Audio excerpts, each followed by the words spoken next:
my favorite girl, Sarah Palin, kicked off her Rogue book tour today. Not in New York, not in San Francisco, but in Grand Rapids, Michigan. That's because she's refusing to visit any major cities on the tour. Yesterday, she told Rush Limbaugh that, quote, she's not trying to reach the liberal elites in this country, just everyday, hardworking Americans.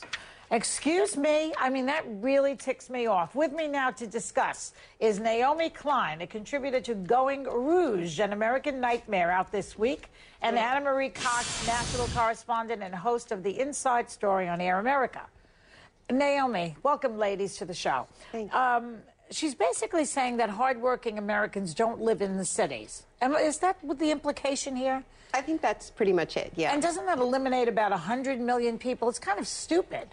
Yeah, but it's also just typical campaign rhetoric. And this whole book tour is very bizarrely like a presidential campaign, right? She's got the bus and she's doing these campaign-style stops. So she seems to be running for president of nothing.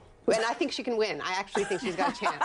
But then what are her policy solutions? Well, we want to deregulate and cut taxes. First of all, that's what crashed the global economy. That was the Bush policy, right? Tax cuts, tax cuts, tax cuts, and let's just create a free-for-all on Wall Street and see how that goes. So these are not original ideas.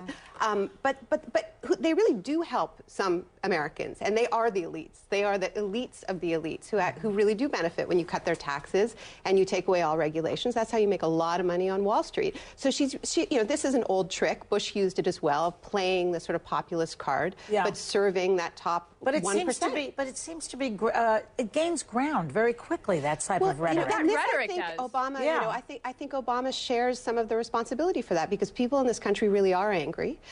They really do feel neglected. They're angry at Washington. They're angry at broken promises. And I don't think she would have quite as strong a base as she seems to have right now if some of the promises that Obama made on the campaign trail had been delivered on more quickly. How much of her appeal is her looks, do you think? Whoa.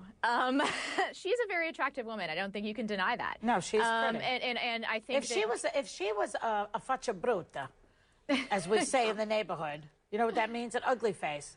She would not have any traction, in my opinion. No, and the whole thing is like... It's because she's pretty. It's as if she was created in the laboratory in the basement of the Heritage Foundation. They were like, we have, you know, a gun-toting Barbie governor.